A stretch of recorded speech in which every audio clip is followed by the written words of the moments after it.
আজকে Chittagong urea fertiliser লিমিটেডের utility প্ল্যান্টের 4 জনকে বিদায় দিতে গিয়ে মনে পড়ে গেল, যেতে নাই দিব হয় তবু যেতে দিতে হয়। আসলে বিদায় কথাটি এতই মর্মান্তিক যে বিদায়ের কথাটি শুনলেই মনের মধ্যে কেমন যেন একটা কামড় দিয়ে ওঠে। তারপরও আমাদেরকে বিদায় নিতে হবে, বিদায় দিতে হবে, এটাই দুনিয়ার নিয়ম। যাই হোক, 4 জন বিদায়ীদের জন্য রইল শুভকামনা। তাদের অবসরোত্তর জীবন ভালো কাটুক সেই কামনায়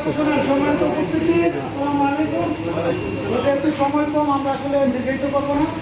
স্বল্প সময়ের মধ্যে আমাদের আজকে আন্তর্জাতিকতা শেষ করবো। আজকে যেহেতু আমরা প্ল্যান্টের চাইল্ডকে বিদায় দিতেছি, আসলে বিদায় কথাটি আসলে খুবই মর্মান্তিক। তারপর যে প্রকৃতির নিয়ম নতুন আগমন হবে, নতুন বিদায় হবে, এটাই আসলে মানতে হবে। তো সেই উপলক্ষে আজকের এই বিদায় অনুষ্ঠান।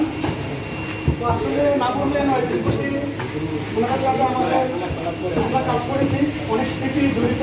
সেই কারণে আসলে আমরা আমাদের আরও বড় সড়ক করে আমরা করার চেষ্টা করবো, যদি আসলে পারি না বিভিন্ন ব্যর্থতার কারণে। তারপরেও আমরা আজকে বিদায়ের জন্য এখানে হয়েছি।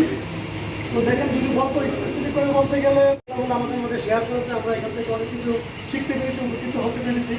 কিন্তু তাই নয় যে মাহফুজ আলী সাহেব সদা হাসিফুল একজন ব্যক্তি, ওনার সাথে দীর্ঘদিন সিকিউরিটি ছিলাম। হ্যাঁ, ওনার সাথে অনেক কথাবার্তা হয়েছে। যদি আমাদের কথার মধ্যে কোনো ভুলভ্রান্তি থেকে থাকে সেটা আমাদেরকে ক্ষমা দৃষ্টিতে দেখবে। আর আসলে ওনার সাথে কথা বলবো, আমি যখন 2013 সালে এখানে জয়েন করি, তখন আমাদের দেখভাল ওনার দায়িত্বে ছিল যে আমার ওভার টাইম কীভাবে সুযোগ সুবিধা আমাদের হবে। একসাথে চাকরি করতে গেলে ভুলভ্রান্তি আমার হয়েছে, আমি জানি। সেই দৃষ্টিতে আমাকে ক্ষমা করবেন। আর পল্লব স্যার যেহেতু পিআইসি ছিল, কথা কাটাকাটি কিছু হবেই। হ্যাঁ, আমরা চাই সুযোগ সুবিধা, উনি চাইবে না দেওয়ার জন্য। এখন আমি কিন্তু ভিডিওটা স্টার্ট হয়েছি, কিন্তু আমার কাছে এই ফিলিংটা আমার নাই। কারণ হলো কি, আমার ছেলেরা এনে চাকরি করে চাকরি এনে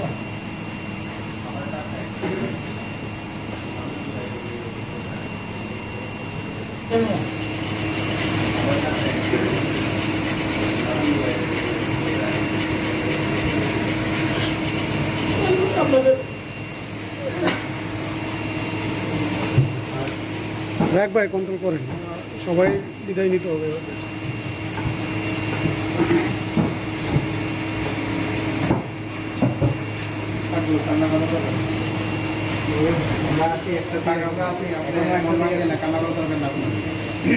অনেক আদর জড়িত, কন্ট্রোল করেন।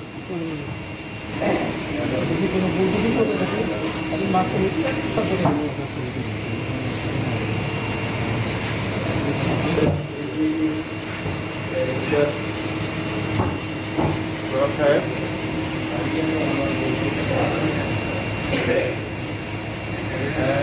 আসলে অন্যদিকে না যাই, কারণ আমি তো যতটা না অপারেটর তার চেয়ে বেশি আমার কি যে আর একটা সিল মারা আছে।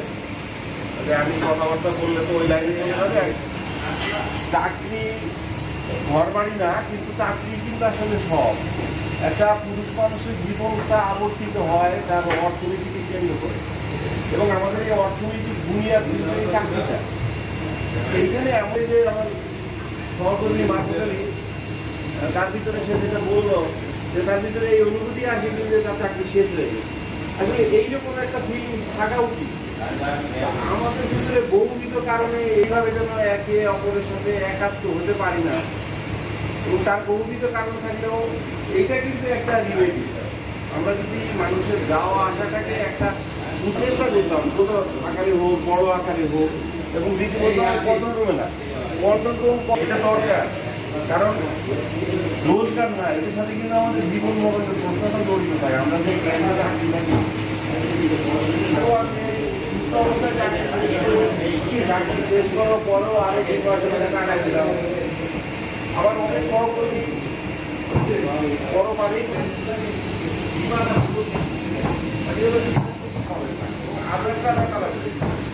এই প্ল্যানটা কিন্তু কিছু পরবর্তী দিন চলছে, একবারে শেষ দিন পর্যন্ত যতদিন পর্যন্ত প্ল্যান নিজের ভাগ হবে ততদিন পর্যন্ত। আমারও বক্তব্য ফার্স্ট ছিল ইউটিলিটি প্ল্যানটা, এই যে মাদার প্ল্যানটা এই সম্পূর্ণ এবং নিজের একজনের পরিবারের যে কোনো দুঃখানুষ্ঠে একজনের সাথে হতে পারলে সেটাও একটা বড় অর্জন লাগতে পারে। পুরো ওয়াটার ইনটেক রাখতে পারি এখন এই বলবো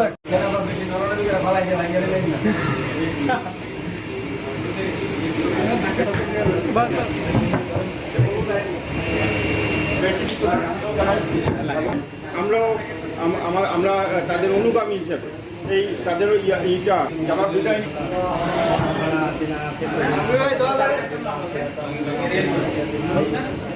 এই ব্যক্তিগণ হচ্ছেন পল্লব চৌধুরী স্যার এবং রানা ভাই, মাহফুত আলী সাহেব এবং সোহেল মাহমুদ, যদিও উপস্থিত আছেন। আলহামদুলিল্লাহ, আমরা সফলভাবে বিদায় সংবর্ধনা এবং আজকের ইফতার মাহফিলের কাজ সম্পূর্ণ করলাম। সো এই জন্য যারা সংশ্লিষ্ট ছিল সকলকে ধন্যবাদ জানাচ্ছি এবং পরিশেষে বিদায়ীদের জন্য রইল আন্তরিক অভিনন্দন। তাদের অবসর জীবন ভালো কাটুক, সবাই ভালো থাকবেন, ধন্যবাদ।